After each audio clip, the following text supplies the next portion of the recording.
ओम शांति।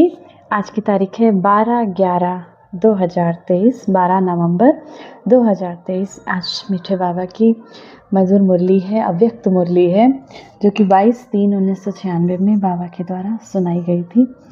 आज इस मुरली का शीर्षक है ब्राह्मण जीवन की पर्सनालिटी, सब प्रश्नों से पार सदा प्रसन्न चित्त रहना। ब्राह्मण जीवन की पर्सनैलिटी क्या है, व्यक्तित्व क्या है कि सभी प्रश्नों से पार सदा खुश रहना, सदा प्रसन्न चित्त रहना। इस मुरली के कुछ मुख्य पॉइंट्स देखेंगे। आज सर्व प्राप्ति दाता बाबा अपने सर्व प्राप्ति स्वरूप बच्चों को देख रहे हैं। आज शिव बाबा जिनको सारी प्राप्तियां हुई ऐसे बच्चों को देख रहे हैं। बाबा द्वारा प्राप्तियां तो बहुत हुई, लिस्ट बनाएंगे हम जब से शिव बाबा से जुड़े, इस ज्ञान को धारण किया, क्या क्या प्राप्ति हुई, जिसका अगर वर्णन करो तो बहुत है, लेकिन लंबी लिस्ट बताने के बजाय यही वर्णन करते हो कि अप्राप्त नहीं कोई वस्तु इस ब्राह्मण जीवन में। इस ब्राह्मण जीवन में कोई ऐसी वस्तु नहीं जब से हम बाबा के बने जो हमें अप्राप्त हुई हो। तो जिसको सर्व प्राप्तियां हैं उसकी निशानी प्रत्यक्ष जीवन में क्या दिखाई देगी वह जानते हो ना। सर्व प्राप्तियों की निशानी है कि सदा उसके चेहरे और चलन में प्रसन्नता की पर्सनालिटी दिखाई देगी। अगर हमें सब कुछ प्राप्त है, हमें बाबा से सभी प्रकार के खजाने प्राप्त हैं, तो बाबा कहते हैं उसकी निशानी क्या होगी, आपके चेहरे से, आपकी चलन से खुशी दिखाई देगी, प्रसन्नता दिखाई देगी। लेकिन आजकल चेहरे पे जो सदा प्रसन्नता, खुशी झलक दिखने में आए वह नहीं दिखाई देती। उसमें क्या होता है, कभी प्रसन्नचित्त और कभी प्रश्नचित्त, कभी खुश तो कभी क्वेश्चंस लग जाते हैं, प्रश्नचित्त बन जाते हैं, माना क्वेश्चन करने लगते हैं। अब दो प्रकार के बच्चे हैं। एक है जरा सी कोई परिस्थिति आई, कोई भी हलचल का माहौल आया तो क्या कहेंगे, ये क्यों हुआ, क्या कैसे हुआ, कब सही होगा, कहाँ तक सही होगा। तो बाबा कहते हैं ये हो गए प्रश्नचित्त। और प्राप्ति स्वरूप कैसे होंगे, जो हमेशा प्राप्ति, वो सदा प्रसन्न चित्त होंगे। उन्हें लगेगा जब से हम बाबा के बने, सारी प्राप्तियां हुई तो माना सदा प्रसन्न चित्त होंगे। उनको कभी किसी बात में प्रश्न नहीं होगा, क्योंकि सर्व प्राप्तियों से संपन्न है। तो ये क्यों क्या, जो भी हलचल है, जो संपन्न होता है उसमें हलचल नहीं होती, और जो खाली होता है उसमें हलचल होने लगती है। खाली होता है उसमें हलचल होने लगती है। और जब बाबा कहते हैं संपन्न है, वो क्वेश्चंस नहीं करते। कोई परिस्थिति आई, कोई अप एंड डाउन्स आए तो उसमें क्वेश्चन आंसर नहीं उठाते। तो अपने आप से पूछो कि मैं सदा खुश रहती हूँ या रहता हूँ। अब बाबा कहते हैं अपने आप से क्वेश्चन करो, क्या मैं सदा खुश रहता हूँ, क्या मैं ऐसा तो नहीं, क्यों क्या कैसे के क्वेश्चन में आ जाते हैं। 10 वर्ष वाले तो सदा होंगे या नहीं। अब बाबा कहते हैं जो बाबा के इस ज्ञान में 10 साल से चल रहे हैं वो सदा खुश रहते हैं कि नहीं रहते हैं। अपने आप से क्वेश्चन करो। इच्छा का फाउंडेशन ईर्ष्या और अप्राप्ति है। अब बाबा कहते हैं अगर प्रसन्नता कम होती है तो उसका कारण प्राप्ति कम, और प्राप्ति कम का कारण कोई ना कोई इच्छा है। अगर आपके चेहरे से खुशी गायब है तो उसका कारण क्या है, बाबा कहते हैं कोई ना कोई इच्छा है। इच्छा का फाउंडेशन ईर्ष्या और अप्राप्ति है। अब इच्छा का फाउंडेशन क्या है, किसी को देख कर इसके पास ये है तो हमारे पास क्यों नहीं, उसके पास ऐसा है तो हमारे पास क्यों नहीं। तो बाबा कहते हैं उसका फाउंडेशन क्या है, ईर्ष्या से शुरू होगी, या फिर अप्राप्ति होगी। जो हमारे पास है वो उसमें संतुष्ट नहीं होंगे, असंतुष्टता कह सकते हैं। तो बहुत सूक्ष्म इच्छाएं अप्राप्ति की तरफ खींच लेती हैं। फिर रॉयल रूप में कहते हैं मेरी इच्छा नहीं है लेकिन हो जाए तो अच्छा है, ऐसा मैं चाहता तो नहीं हूँ लेकिन हो जाए तो अच्छा है। लेकिन जहाँ थोड़े समय की भी इच्छा है वहाँ अच्छा हो नहीं सकता। इच्छा, हर बात की इच्छा, मेरा नाम हो, मेरा मान हो, मेरा शान हो। तो बाबा कहते हैं जहाँ थोड़े समय की भी इच्छा होती है वहाँ अच्छा हो नहीं सकता। तो चेक करो, चाहे ज्ञान के जीवन में ज्ञान के रॉयल रूप की इच्छाएं, चाहे मोटे रूप की इच्छाएं हो, तो वो बाबा कहते हैं वो आपको आगे बढ़ने नहीं देती। क्योंकि बाबा अभी सभी बच्चों को शिव बाबा समान संपन्न संपूर्ण बनाना चाहते हैं। तो बाबा कहते हैं हमारा हर बच्चा खुश हो। बाबा अतीन्द्रिय सुख का अनुभव कराते हैं। जब अपने को आत्मा समझ बाबा की याद में बैठते हैं तो एक अथाह शांति का अनुभव करते हैं। बाबा हमको आंतरिक शांति दिलाना चाहते हैं, अंदर से संतुष्ट करना चाहते हैं, आत्मा को सजाना चाहते हैं ज्ञान और गुणों से। और बच्चे बाबा कहते हैं क्या करते हैं, बाहर की चीज़ों की इच्छाएं रखते हैं। तो जहाँ इच्छा है वहाँ अच्छा हो नहीं सकता। तो बाबा क्या करते हैं, बाबा सभी बच्चों को अपने समान बनाना चाहते हैं। जिससे प्यार होता है उसके समान बनना कोई मुश्किल बात तो नहीं होती। अब बाबा कहते हैं आप सब बच्चे मुझसे बहुत प्यार करते हो। सब कहते हैं ना मेरा बाबा, बहुत दिल से कहते हैं कि जब से बाबा मिला बस हम तो बाबा के हो गए। बहुत अच्छी अच्छी बातें बाबा से बच्चे करते हैं। तो बाबा कहते हैं आप बाबा से प्यार करते हो तो उनके समान बनना कोई मुश्किल बात तो नहीं है। तो प्यार के पीछे त्याग करना या परिवर्तन करना क्या बड़ी बात है? नहीं। तो जो बाबा कहता है, जो शिव बाबा चाहता है वह किया है। अब वह चीज़ जो बाबा ने कहा, जो बाबा चाहता है वह किया है। कई बच्चे प्रशंसा के आधार पर प्रसन्नता अनुभव करते हैं। कोई प्रशंसा कर दे, कोई तारीफ़ कर दे तो उसमें बहुत खुशी, अपने आप को बहुत प्रसन्न अनुभव करते हैं। लेकिन वह प्रसन्नता थोड़े समय की है। थोड़े समय बाद वो प्रशंसा ख़त्म तो हमारी खुशी भी गायब। तो ये भी चेक करो कि मेरी प्रसन्नता प्रशंसा के आधार पर तो नहीं है। ऐसा तो नहीं कि किसी बेस पर हो। माना मेरी जो मैं खुशी है उसका मेन रूट क्या है? क्या वो खुशी इसलिए है कि मुझे बाबा मिला? क्या वो खुशी या इसलिए है कि किसी ने मेरी प्रशंसा कर दी, आप बहुत अच्छे हैं, इस वजह से है? तो बाबा कहते हैं वो चीज़ें, आप ये सूक्ष्म चीज़ें इसको चेक करो कि प्रसन्नता, आपकी प्रसन्नता का, खुशी का कोई आधार तो नहीं है, कोई देहदारी तो आधार नहीं है, कोई सामान आधार तो नहीं है, कोई वस्तु आधार तो नहीं है कि ये वस्तु आपके पास है तो आप खुश हैं, वो वस्तु आपके पास से गई तो आप प्रसन्न हो गए। तो बाबा कहते हैं वो आधार चेक करो, बेस चेक करो। बाबा ने पहले भी सुनाया, बाबा फिर अंडरलाइन कर रहे हैं, रॉयल रूप की इच्छा का स्वरूप नाम, मान और शान है। आधार सर्विस का लेते हैं कि सर्विस में नाम हो। अब रॉयल रूप की इच्छा का स्वरूप क्या है? मेरा नाम हो। मैंने बाबा का ज्ञान सुनाया, मैंने बाबा का ये किया तो मेरा नाम हो, मेरा शान हो, मुझे मान दिया जाए, मुझे सम्मान दिया जाए। और नाम क्या लेते हैं? सर्विस का, कि हम तो इस क्षेत्र में सर्विस कर रहे हैं। लेकिन नाम के आधार पर सेवा करने वाले उच्च पद में नाम पीछे हो जाता है, क्योंकि कच्चा फल खा लिया पक्का ही नहीं। बाबा कहते हैं आप जो अपना नाम कमाने के लिए बाबा के इस रुद्र ज्ञान यज्ञ में सेवा कर रहे हैं तो क्या होता है? बाबा कहते हैं वो प्रत्यक्ष फल खा लेते हैं, कच्चा फल खा लेते हैं। माना उनका नाम तो हुआ लेकिन उन्होंने कच्चा फल खा लिया, पका ही नहीं। तो पका फल खाएंगे या कच्चा खा लिया? बाबा कहते हैं कच्चा खाना अच्छा लगता है। तो सेवा के रिजल्ट में मेरे को मान मिलना चाहिए, ये मान नहीं है, लेकिन इसको अभिमान कहते हैं। अगर आप सेवा कर रहे हो या कोई भी कार्य कर रहे हो उसमें आप ये सोचो कि मुझे मान मिलना चाहिए, तो बाबा कहेंगे अभिमान है।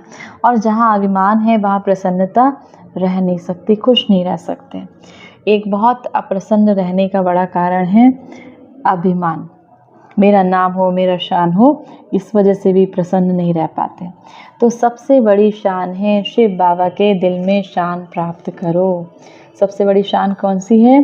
कि हम शिव बाबा के दिल में, बाबा के दिल पे राज करें, बाबा के दिल में शान को प्राप्त करें। आत्माओं के दिल में अगर शान मिल भी गई तो आत्मा स्वयं ही लेने वाली है, मास्टर दाता है, दाता नहीं है। अब आत्माओं के दिल में अगर हमें शान मिल गई, हमने कुछ भी सुनाया किसी को या कुछ भी हुआ, हमें शान मिल गई, उन्होंने हमें बहुत सम्मान दिया, तो बाबा कहते हैं आत्माएं क्या है? मास्टर दाता है। वो दाता नहीं है। दाता कौन है? दाता स्वयं एक परमपिता परमात्मा निराकार शिव बाबा है। तो शान चाहिए तो सदा बाबा के दिल में अपना शान प्राप्त करो। ये सब रॉयल इच्छाएं प्राप्ति स्वरूप बनने नहीं देती। इसीलिए प्रसन्नता की पर्सनैलिटी सदा चेहरे और चलन में दिखाई नहीं देती। किसी भी परिस्थिति में प्रसन्नता की मूड परिवर्तन होती है तो सदा काल की प्रसन्नता नहीं कहेंगे। ब्राह्मण जीवन की मूड सदा चीयरफुल और केयरफुल, ब्राह्मण जीवन की मूड कैसी हो? सदा खुशी और केयरफुल, अटेंशन के साथ साथ अटेंशन भी देना है। अब जब मूड बदलता है, मूड चेंज होता है, तो क्या कहते हैं, मैं अकेले रहना चाहता हूँ, हमें शांति चाहिए थोड़ी देर के लिए। तो बाबा कहते हैं उससे क्या होता है? कहते हो बाबा हमारे साथ है। हमेशा बच्चे कहते हैं ना बाबा साथ है, बाबा कंबाइंड है। फिर बाबा कहते हैं फिर वो कंबाइंड स्वरूप कहाँ गया? जब कहते ही हो बाबा हमारे साथ है, कंबाइंड है, तो फिर प्रसन्नता क्यों चली गई? प्रसन्नता कहाँ चली गई? तो बाबा कहते हैं ऐसे मूड ऑफ वाले बहुत भिन्न भिन्न प्रकार के खेल दिखाते हैं। बाबा भी देखते हैं, बाबा भी इन सब चीज़ों को कहते हैं। तो बाबा कहते हैं बाबा ये नहीं चाहता जो निमित्त हैं, जिनको बाबा ने चुना है इस ज्ञान मार्ग में, वह बाबा समान बन जाए, और बाकी बने या ना बने नहीं, बाबा सबको समान बनाना ही है। बाबा का क्या काम है? बाबा कहते हैं ऐसा नहीं कि जो निमित्त हमारी बड़ी टीचर्स बहनें हैं या जो सेवा केंद्र पर हैं, बाबा कहते हैं हाँ, बाबा ये नहीं चाहता कि केवल वही विशेष बने। बाबा चाहता है हमारा हर बच्चा, एक एक बच्चा बाबा के समान बने। अब डायमंड जुबली मना रहे हो, 60 वर्ष हो चुके हैं इस यज्ञ की स्थापना के। तो बाबा कहते हैं आप डायमंड जुबली बना रहे हो, 60 साल के बाद वैसे भी वानप्रस्थ शुरू हो जाता है। होता है ना, 4 आश्रम होते हैं, तो बाबा कहते हैं वानप्रस्थ शुरू हो जाता है। तो अभी छोटे बच्चे नहीं हो, अभी वानप्रस्थ अर्थात सब कुछ जानने वाले हो, अनुभवी आत्माएं हो, नॉलेजफुल भी हो, सारा ज्ञान भी धारण कर लिया है, शक्तिशाली भी हो, सफलता मूर्त भी हो। जैसे नॉलेजफुल हो ऐसे पावरफुल और सक्सेसफुल भी हो। बाबा कहते हैं जैसे तुम्हें सारा ज्ञान बाबा का पता है, सारा ज्ञान धारण कर लिया है, ऐसे ही शक्तिशाली और सफलता मूर्त बने हो। कभी कभी सफलता क्यों नहीं प्राप्त करते? उसका कारण क्या है? कैसे? वैसे सफलता आप सबका जन्म सिद्ध अधिकार है। कहते हो ना कि सफलता हमारा जन्म सिद्ध अधिकार है। जब अपना जन्म सिद्ध अधिकार है तो अधिकार प्राप्त होने में, अनुभव होने में कमी क्यों? कारण क्या है? क्या कारण है कि इस ज्ञान मार्ग में कभी कभी हम असफलता प्राप्त करते हैं, बाबा को याद करना भूल जाते हैं, बैक हो जाते हैं, अपने विकारों पर नियंत्रण नहीं कर पाते? क्या कारण है? बाबा कहते हैं फिर क्यों भूल जाते हो? जब कहते हो सफलता हमारा जन्म सिद्ध अधिकार है, फिर क्यों भूल जाते हो? अधिकार प्राप्त होने में, अनुभव होने में कमी क्या है? कारण क्या है? तो बाबा ने देखा मेजॉरिटी अपने कमज़ोर संकल्प पहले ही मर्ज करते हैं। किस कारण पीछे रह जाते हैं? कमज़ोर संकल्पों के कारण। पता नहीं होगा या नहीं होगा। अब सब क्या कहते? बाबा कहते हैं कि विनाश होगा, विनाश, सतयुगी की स्थापना होगी, सतयुग की स्थापना होने वाली है, बहुत कम समय बचा है। लेकिन बच्चे क्या संकल्प लगाते हैं? पता नहीं विनाश होगा या नहीं होगा। तो ये अपना ही कमज़ोर संकल्प प्रसन्न चित्त नहीं लेकिन प्रश्न चित्त बनाता है। विश्वास नहीं है, बाबा पे निश्चय नहीं है, ड्रामा पे निश्चय नहीं है। ऐसे क्या होता है? बाबा कहते हैं ये आपको प्रश्नों में ले आता है। होगा नहीं होगा, क्या होगा पता नहीं, ये संकल्प दीवार बन जाते हैं। और फिर आप पुरुषार्थ नहीं करते। जब हमें लगता है कि ये तो सब कह रहे हैं, बाबा कह रहे हैं विनाश होगा, बेटा पुरुषार्थ करो, सतयुगी दुनिया स्थापन होने वाली है, आप उसमें राज प्राप्त कर सकते हो, लेकिन हमारा ट्रस्ट उसमें नहीं रहता, हम उसमें निश्चय नहीं रख पाते, तो क्या होता है? पीछे हट जाते हैं। आगे बढ़ने की कोशिश करते हैं लेकिन ये संकल्प हमें फिर से पीछे धकेल देते हैं। ये संकल्प दीवार बन जाती है और सफलता उस दीवार के अंदर छुप जाती है। निश्चय बुद्धि विजय, ये आपका स्लोगन है ना। तो माया अपने ही कमज़ोर संकल्प के जाल बिछा लेती है और अपने ही जाल में फंस जाते हो। बहुत कमज़ोर संकल्प, पता नहीं इस समाज में हम आगे रह पाएंगे नहीं, बढ़ पाएंगे नहीं, हमने ये संस्था ज्वाइन कर ली तो हमें समाज स्वीकारेगा कि नहीं। बहुत सारे ऐसे संकल्प हमारे मन में आते हैं, बहुत सारी चीज़ें ऐसी आती, पता नहीं मतलब सहन कर पाएंगे भी नहीं कर पाएंगे। तो बाबा कहते वो चीज़ें आती हैं, तो अपने ही उन कमज़ोर संकल्पों के जाल में फंसते जाते हो। इस जाल में फंस गया, निकलना बहुत मुश्किल है। अब क्या याद रखना है हमें? विजय मेरा बर्थ राइट है, विजय पाना मेरा जन्म सिद्ध अधिकार है, सफलता मेरा जन्म सिद्ध अधिकार है। ये बर्थ राइट परमात्मा बर्थ राइट है। अब ये जो बर्थ राइट है, जन्म सिद्ध अधिकार है, ये परमात्मा का द्वारा दिया हुआ अधिकार है, इसको कोई छीन नहीं सकता। ये हमें अंडरलाइन करना है, नोट करना है, अपने बुद्धि में छाप लेना है कि जो बाबा ने हमें बताया है, जो बाबा के द्वारा हमें संदेश दिया है, वो बिल्कुल बर्थ राइट है। सफलता हमें मिलनी ही है, होगा नहीं होगा वो हमें संकल्पों के जाल में नहीं आना है, इसको कोई नहीं छीन सकता। ऐसा निश्चय बुद्धि सदा प्रसन्न चित्त सहज और स्वतः रहेगा, मेहनत करने की भी ज़रूरत नहीं होगी। ऐसे जो निश्चय बुद्धि होंगे वो सदा खुश रहेंगे, मेहनत करने की ज़रूरत नहीं रहेगी। तो सफल करना ही सफलता का अधिकार है। अब बाबा कहते हैं सफलता और कैसे प्राप्त करोगे? जब अपने समय, संकल्प और संपत्ति सब सफल करो। समय जब भी खाली मिले बाबा को याद करो, कर्म योगी बन के करो। भले ही कर्म करना है, हम इस कर्म प्रधान सृष्टि पर हैं, तो कर्म करने से पीछे नहीं हट सकते, हमें सारे कर्म करने। लेकिन कर्म करते करते, उठते बैठते, चलते फिरते, कर्म करते करते बुद्धि से बाबा को याद कर सकते हैं। तो बाबा कहें अपने समय, संकल्प, संपत्ति सब सफल करो। सफल करना ही सफलता का आधार है। अगर सफलता नहीं मिलती तो ज़रूर कोई ना कोई खजाने को सफल नहीं किया। या तो संकल्प व्यर्थ चल रहे हैं, या समय व्यर्थ गंवा रहे हो, या अपना धन किसी ऐसी जगह लगा रहे हो जहाँ नहीं लगाना चाहिए, तो अपने खजानों को सफल नहीं किया, इसीलिए सफलता नहीं मिलती। तो खजाने की लिस्ट जानते हो, चेक करो कौन सा खजाना सफल नहीं किया, कौन सा खजाना हमने व्यर्थ गंवाया, ये चेक करो, इसीलिए सफलता हमें मिल नहीं रही है। सफल करने के बीज में कुछ कमी है, तब सफलता का फल नहीं मिलता। तो क्या करना है? सदा प्रसन्नता की पर्सनालिटी में रहो, सदा खुश रहो।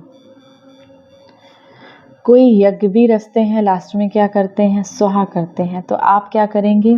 प्रश्न चित्त को स्वाहा करो। ये क्यों होता है, क्या होता है? नहीं, आप तो कौन हो? मास्टर ज्ञान के सागर हो। तो आज से व्यर्थ प्रश्न स्वाहा। अपना समय बचाओ, अपना भी और दूसरों का भी।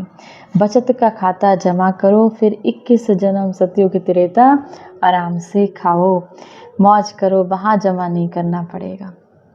तो अपने निश्चय और जन्म सिद्ध अधिकार शान में रहो तो परेशान नहीं होंगे, और जब इस शान से परे होते हो तब परेशान होते हो।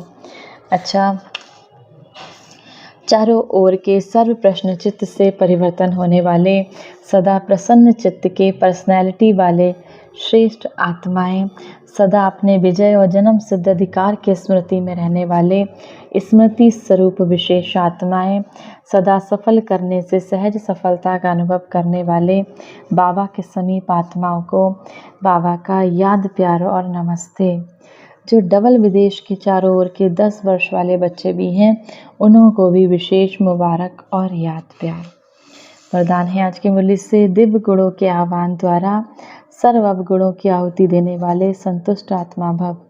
जैसे दिवाली पर विशेष सफाई और कमाई का ध्यान रखते हैं, ऐसे आप भी सब प्रकार की सफाई और कमाई का लक्ष्य रख संतुष्ट आत्मा बनो।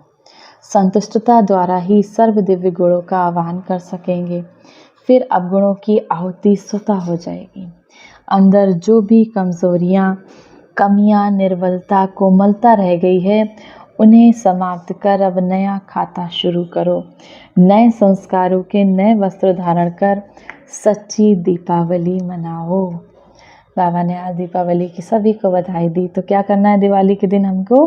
दीपावली के दिन जैसे विशेष सफाई का ध्यान रखते हैं ना, ऐसे ही बाबा ने कहा सब प्रकार की सफाई कमाई का लक्ष्य रख संतुष्ट आत्मा बनो।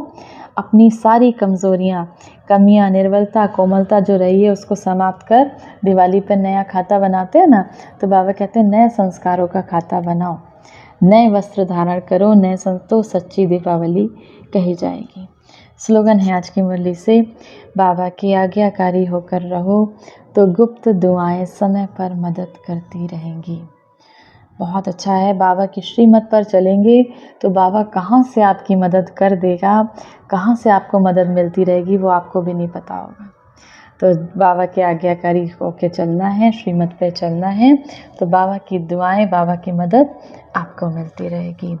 आज की मुरली से सम्मान का अभ्यास करेंगे। मैं मास्टर ज्ञान की सागर आत्मा हूँ।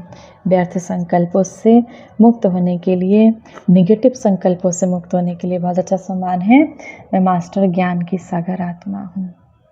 आप सभी को, बाबा के बच्चों को, ब्राह्मण आत्माओं को दीपावली की विशेष मुबारक हो। अच्छा, ओम शांति। परमात्म प्रीत से बंधी हुई, परमात्म प्रेम से रंगी हुई मैं परमात्म वंशी आत्मा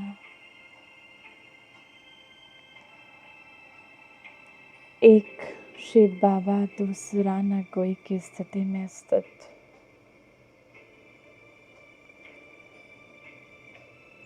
एक बाबा की याद में, एक की ही लगन में, एक रस अवस्था में स्थित में आत्मा। मेरा बाबा ही मेरा संसार है, मेरा बाबा ही मेरे इस जीवन का आधार है, मेरा बाबा ही मेरा संसार है।